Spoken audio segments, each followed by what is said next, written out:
My name's Johnny Robinson. I work at the British Library in the Social Sciences collections, and my particular area of interest is British regional speech. We have a number of accents and dialects here in the UK. Some differ very greatly from others, and probably the most widely known or some of the most recognisable are the accent that's associated with the English public school system. It's an accent called received pronunciation. From the early 1900s onwards, there was an increasingly large middle class here in England, and they began to send their children to the public schools, the boarding schools, the private schools that had been around for a number of years, that were up until that point exclusively for the education of the upper classes, the aristocracy, the nobility. So increasingly large numbers of children were going to these schools. In the middle part of last century, it was probably a very aspirational accent. It was something people aspired to, people wanted to adopt, or certain speakers did. In recent years, as a result again of upheaval in society, changes in society, and the fact that the people that lots of young speakers aspire to now are not necessarily doctors, teachers, academics, etc. They are, even the royal family, not necessarily anymore. They are far more likely to be celebrities, sports figures, actors, people who are often in the public eye, and increasingly those sort of speakers speak with a variety of British accents. So for instance, young speakers will see that somebody like, say, David Beckham, who has a very recognisable London accent, is a very popular figure. Young people want to play for Manchester United or England or Real Madrid or whoever, and people who aspire to that see that you can get on in life and become successful in life without necessarily adopting this received pronunciation accent.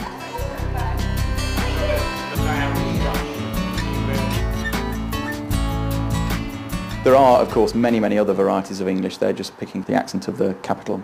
The London accent, which I've already mentioned, David Beckham, who anybody who's heard an interview with David Beckham would immediately pick up on certain pronunciation patterns he uses and associate him with London speech. Actually, he's from Essex, just outside London, but much of that London urban area has a number of features that are the same. Now, within London, there are people who, real Londoners, will say that they can tell the difference between a South London accent and a North London accent, somebody born south of the River Thames or somebody born north of the River Thames.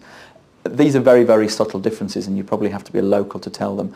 But historically, the most famous, if you like, London accent is what's called Cockney, the accent of the East End.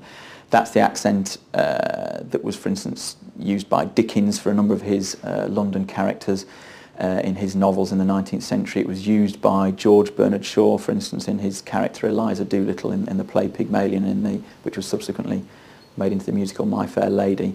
And as I say, David Beckham, as a recent figure, is somebody who uses London speech. Now, there are a number of features of London speech. One thing that is perhaps very obvious, and David Beckham certainly does this, is the th and the sounds are pronounced differently in London. So, for instance, where a Londoner, a person outside London might say "I think," a Londoner might say "I think" with a f sound.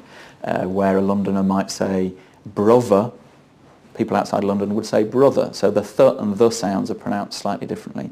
Also in London and in other parts of the southeast, the l sound at the end of words, so words like bottle, words like feel, the l is almost pronounced like a vowel, almost like a u sound, not a l sound. It's pronounced like bottle and feel and milk, not milk. So you get a number of pronunciations that native speakers would associate with London, and indeed, I imagine, speakers all over the world would be able to hear there are certain differences there.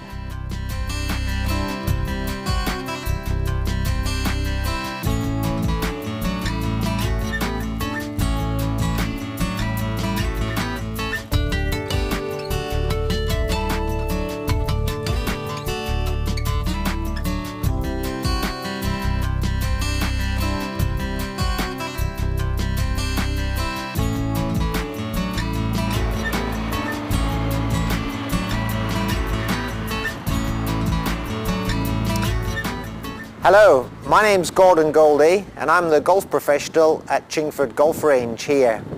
This is a practice facility for people to learn to play golf and to practice. Throughout the 30 2 years I've been here, we've had many famous players come to practice and learn to play golf here. This includes David Beckham, because David grew up in Chingford, and before leaving to Man United, he actually had some golf instruction from myself, and he showed obviously good aptitude to the game. The best advice I had to give him was that when he moved to Manchester, to make sure he had a golf professional to coach him. I would very much like David to captain England and see England win the World Cup. I know I come from north of the border, but I still support England and their football team.